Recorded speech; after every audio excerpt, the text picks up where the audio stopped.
Bakit ba tayo pinagpapawisan? Ang pawis po ay tubig, pero meron siya kasamang salt. Try mong tikman.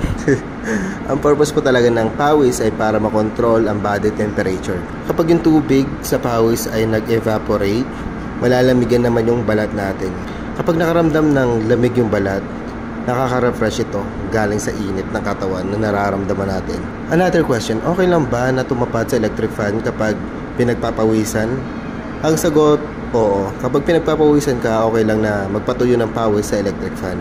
Ang mga masamang epekto lang naman ng pagtapat sa electric fan ng matagal ay dry skin na pwede mag-cause ng irritation o kaya naman dry eyes. Kapag nagkakaroon ka madalas ng dry eyes, hindi ito maganda sa mata. Yung kaunting luha na nasa mata natin, protection po ito sa surface ng mata natin. Kapag na-damage yung surface ng mata natin, hindi po yan gumagaling. Hindi yan nagre-regenerate. Kapag na-damage yung mata natin, permanent na po yun. Kaya kapag nagkaroon ka ng dry eyes, malaki yung chance na magkaroon ng infection sa mata mo. Okay, balik tayo sa usapang pawis. Okay lang ba na mag-workout habang naka-on ang aircon? Ang sagot, okay lang naman na mag-workout habang may aircon. Basta wag lang sobrang lamig at nakatapat yung aircon sa'yo. Kasi kapag nakatapat sa'yo yung aircon, mahirapan ka mag-warm up. At kapag sobrang lamig, ganun din yun. Kaibahan lang naman kapag naka-aircon at walang aircon.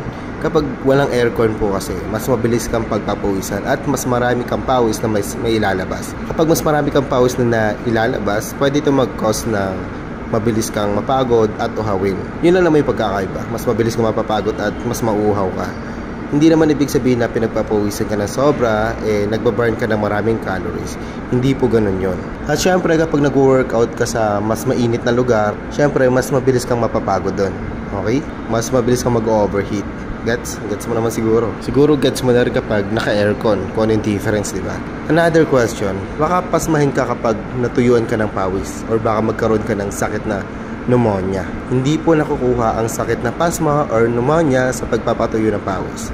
Explain ko lang ulit, kapag natuyo ang pawis, kinukuha lang naman ito yung init ng katawan natin para lumamig.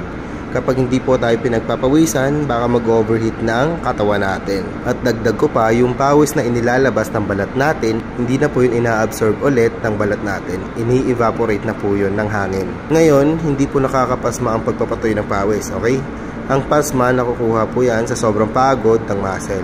Nakukuha ang pasma, halimbawa pagod na pagod ka, tapos bigla kang naligo gamit ang malamig na tubig, yun po yung nakakapasma.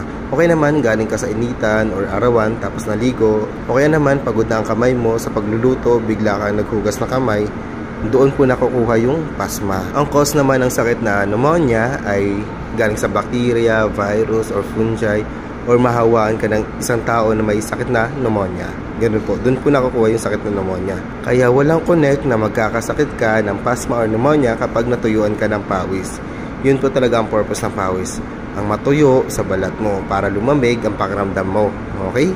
Goods? Gets naman kung ano yung purpose ng pawis? Yung mga ganyang paniniwala kasi, nakukuha natin yan sa matatanda, sa lolo at lola natin.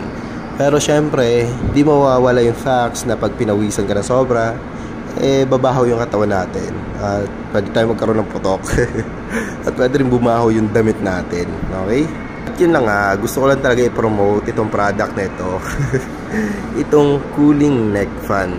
24 hours ang battery life niya. Mas okay ito kaysa sa mga mini fan. Kasi ito nakasabit lang sa leg mo at pwede mong magamit ang dalawang kamay mo. Unlike sa mini fan na yung isang mong kamay nakahawak sa mini fan, pero itong neck fan nakasabit lang siya sa leg mo. May fan nga pala siya dito sa loob, tapos may airway siya dyan. At dyan sa airway na yan, tatama yung hangin papunta sa mukha mo. Minsan nakaka-suffocate din kasi kapag nasa marami kang tao, siksikan, tapos walang aircon, walang hangin, nakaka-suffocate talaga siya. Okay naman kapag nasa loob ka ng jeep, tapos siksikan, tapos biglang traffic, nakatigil lang yung jeep, walang hangin, nakaka-suffocate talaga siya. Ang init. Okay naman, nag-hiking ka, tapos hinihingal ka, nakakatulong itong hangin ito galing sa fan. Maganda gamitin ito kapag nasa school ka, trabaho, gumagala, naglalakad, tumatakbo.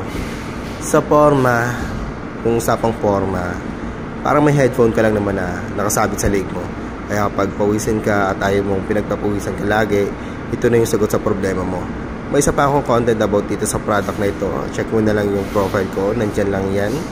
Available siya for COD. May 6 days replacement din naman yan kapag may factory defect or logistic issue. Magaganda naman yung feedback ng mga unang bumili kaysa sa akin. Kaya yun din yung dahilan kaya napabili ako. Kasi maganda yung feedback niya. Maraming color ka mapagpipilian dyan. Madali lang naman din siyang gamitin. Press mo lang yung button dyan. Tapos hanggang 5 yung max na level niya. At pinakamahina naman ay yung 1. Kahit naka-max ang level niya, hindi po siya maingay. Hindi po maingay yung fan. Kaya maganda siya gamitin. Click mo na lang yung yellow basket dyan. Or yung link. Kung gusto mong bumili, check out mo na yan. Sayang naman yung discount, diba? Sa nakita ko sa ibang nagtitinda, mahal po yan. Sa ibang platform, mahal po yan. Yun lang naman sa video ito. Peace out.